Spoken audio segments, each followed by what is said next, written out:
This is the PlayStation VR, the first high-end virtual reality headset for consumers that might actually sell. You see, the Oculus Rift and the HTC Vive require a high-end gaming PC. The PlayStation VR just needs a PlayStation 4, which millions of people already own. Now, the PlayStation VR is certainly not cheap. It's $500 for the launch bundle, which includes a PlayStation 4 camera, 2 motion move controllers, the headset, and some demo games. If you have some of these accessories, great, you can pick up the headset for less, but you're still going to be spending about as much money as a brand new PlayStation 4. Though, once again, it's still considerably cheaper than an Oculus Rift or HTC Vive with all things considered. Best of all, it offers a very similar experience. So to get inside the box, all we need to do is fold open the top of the box. There's only one piece of tape holding this thing all together.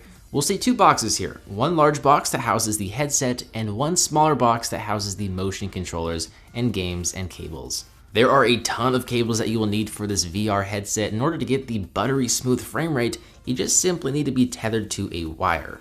At least that's the case right now. Hopefully these headsets will be wireless in the future. But inside the first box, we'll find a copy of PlayStation VR Worlds. It features 5 different worlds for you to step into. There's London Heist, Scavenger's Odyssey, Ocean Descent, VR Luge, and Danger Ball. Then we have a PlayStation VR demo disc, so this is pretty cool because you get to sample a bunch of different VR games, and if you like them, you can buy the full games. So let's start looking at the accessories. We have a PlayStation Move motion controller with the glowing orb up top and front and back triggers.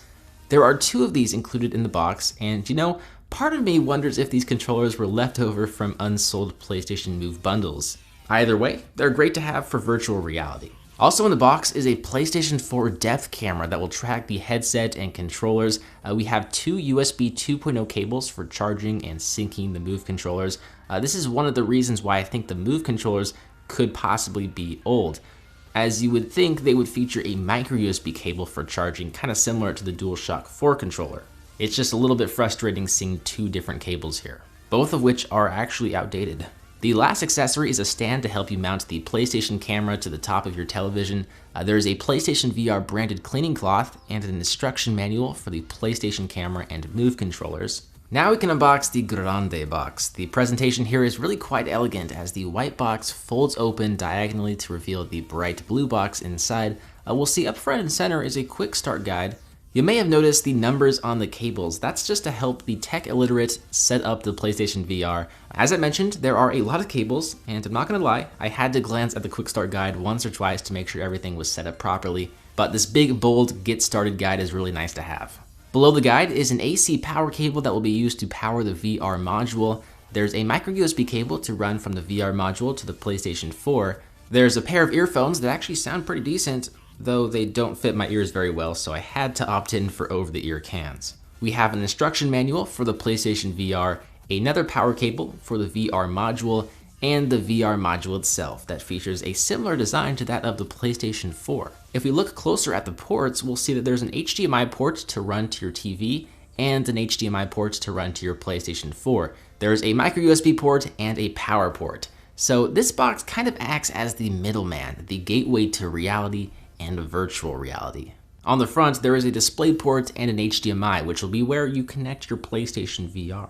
Now, you may have thought we'd be done with the cables, but we're not, folks. There's an HDMI cable included in the box here, and essentially what is a long HDMI extension cord. The VR headset has a cord of its own, but can be plugged into this cable to allow you to, step back from your TV and PlayStation 4 and game from your couch or a comfortable chair, for example.